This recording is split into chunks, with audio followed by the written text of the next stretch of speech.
keanggotaan. Pertama itu ada saya Nurlainia Zahra dan rekan kerja saya ada Agung Novian Pradana sama Niken Agung Rizky.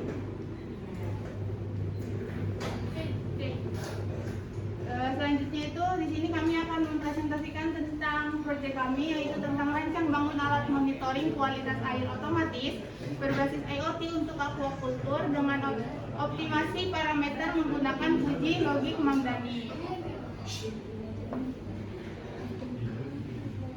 Oke, selanjutnya akan dipaparkan oleh Niken. Ini adalah bagian asal. Pada penelitian ini kami merancang sebuah sistem monitoring kualitas air untuk budidaya ikan. Penelitian ini dilakukan karena kualitas air seperti suhu, pH, dan kekandungan sangat berpengaruh sekali terhadap kesehatan ikan. Terhadap misalnya ini bisa menjadi suatu efisiensi pemberian makan. Mungkin tujuan dari proyek ini untuk merancang dan membangun sistem monitoring kualitas air otomatis berbasis IoT menggunakan mikrokontroler ESP32 serta mengoptimalkan rekomendasi pemberian akan menggunakan metode uji logik Mamdani. Kemudian sistem ini memanfaatkan sensor suhu, pH, dan keperluan untuk memperoleh data kondisi air secara real time yang kemudian diproses menggunakan sistem inferensi uji. Proses uji Mamdani meliputi tahap kodifikasi, interferensi berbasis aturan atau modul base, kemudian agregasi, dan dekodifikasi menggunakan metode centroid of area atau biasa COA. Untuk menghasilkan keluaran berupa rekomendasi tingkat, pemberian akan untuk dalam bentuk nilai kuantitatif. Hasil pengolahan data ditampilkan pada layar LCD, kemudian pada dashboard web, serta dikirimkan melalui notifikasi aplikasi Telegram. Sebagai media pemantauan jarak jauh, hasil pengujian menunjukkan bahwa sistem mampu memantau kualitas air secara stabil dan memberikan rekomendasi pemberian pakan yang akurat. Selain akurat dan juga terukur sesuai kondisi lingkungan kolam. Dengan demikian, sistem yang dikembangkan tidak hanya berfungsi sebagai alat monitoring, tetapi juga sebagai sistem pendukung keputusan yang efektif dalam meningkatkan efisiensi pengelolaan kualitas air dan pemberian pakan pada budidaya ikan. Nah, untuk melihat bagaimana sistem ini bekerja, kita lihat secara langsung bagaimana alat ini bekerja. Ini alat-alatnya ada di sini. Ini ada sensor pH. Ini sensor pH. Ini sensor turbidity. Turbidity itu untuk mengukur kekeruhan air. Kemudian di sini ada sensor suhu untuk mengukur berapa suhu dalam air tersebut. Dan di sini ada servo atau alat untuk memberi pakan otomatis. Oke, terima kasih. Ini adalah codingan dari logika uji Mamdaninya. Di sini ada beberapa macam rulesnya. Terus lanjut. Nah, di sini ada rekomendasi buat di Telegramnya. Jadi nanti tuh rekomendasi ini dapatnya apa? Dikirim lewat Telegram gitu. Nah, terus gimana sih cara masukin Telegramnya tuh, koneksi Telegramnya tuh? Kita bisa pakai kode random. Kode randomnya itu dari Telegramnya tersebut. Telegramnya apa, kode readernya seperti ini. Mana tuh? Nah, ini adalah kode token yang dihasilin dari bot Telegram. Nah, setelah itu nanti ada dikirim chat ID-nya buat ngonekin ke HP-nya. Nah, untuk mengoneksikan ke servernya, kita menggunakan server flash. Nah, server flashnya itu melewati URL.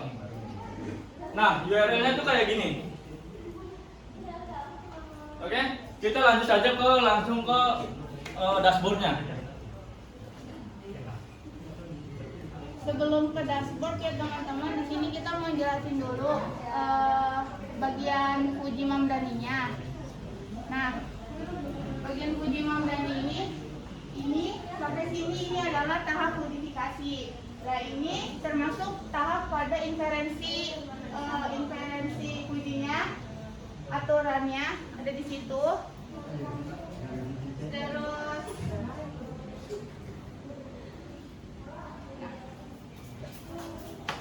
ini sampai sini adalah tahap defujifikasi, agregasi dan defujifikasi. Untuk menghasilkan pengeluaran atau outputnya itu sebagai nilai pakannya.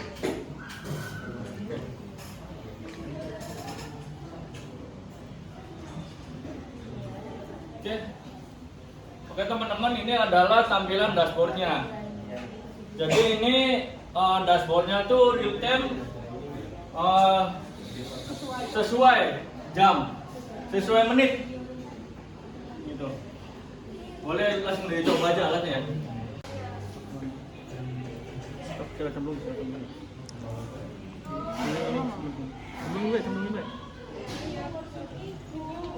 ini PH.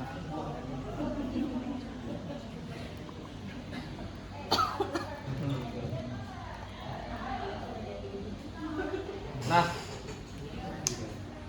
ini adalah kondisi yang sensornya yang sudah diaplikasikan ke airnya. Ini kan pakai air asam ya.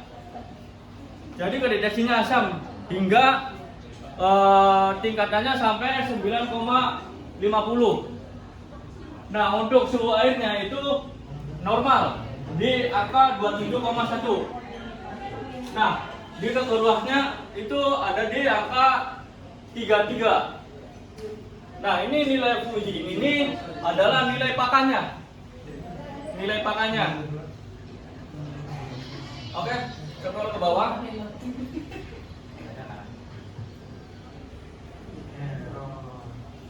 Oke, ini grafiknya.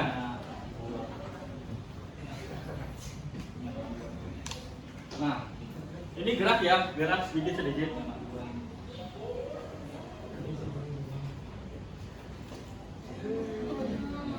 Oke, lanjut.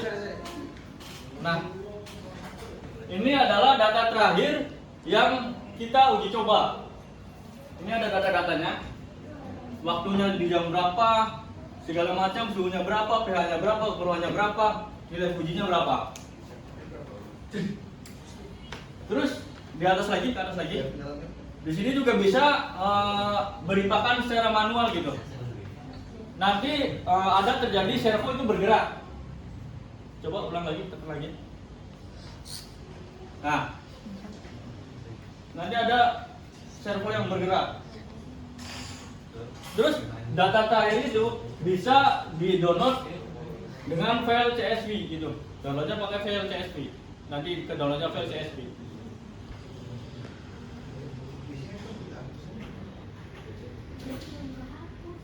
Download. Nah,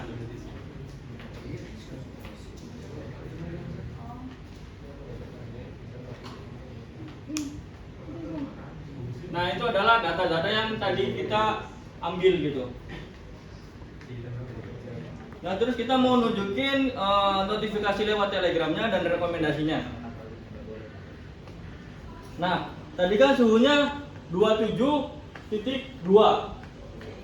Terus pH-nya di angka, oke tadi itu di 8 ya. 9. 9,50 ya. Ya. di 9,50. Di turbidity-nya atau kekeruhannya itu ada di angka 33%. Nilai Fuji-nya ada di 60 yang tadi yang dicelupin. Nah, rekomendasinya tuh suhunya ideal. Outputnya tuh suhu ideal, terus pH-nya basah, air jernih, terus pakan cukup. Jadi nanti rekomendasi yang muncul pada telegramnya tuh kayak gini, itu menghasilkan tadi alur dari modifikasinya. Jadi jika nilai suhunya itu 27,2, maka itu dikatakan suhu ideal. Dan jika nilai pH-nya 2,4, itu dikatakan nilai pH-nya asam.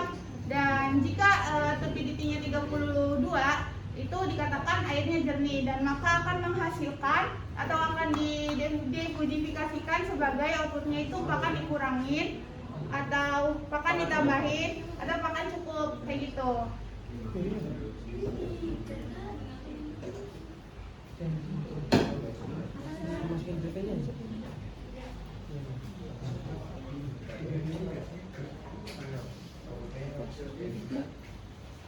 Oke, segitu saja presentasi dari proyek kami. Terima kasih atas waktunya, terima kasih atas perhatiannya. Sekian, wassalamualaikum warahmatullahi wabarakatuh.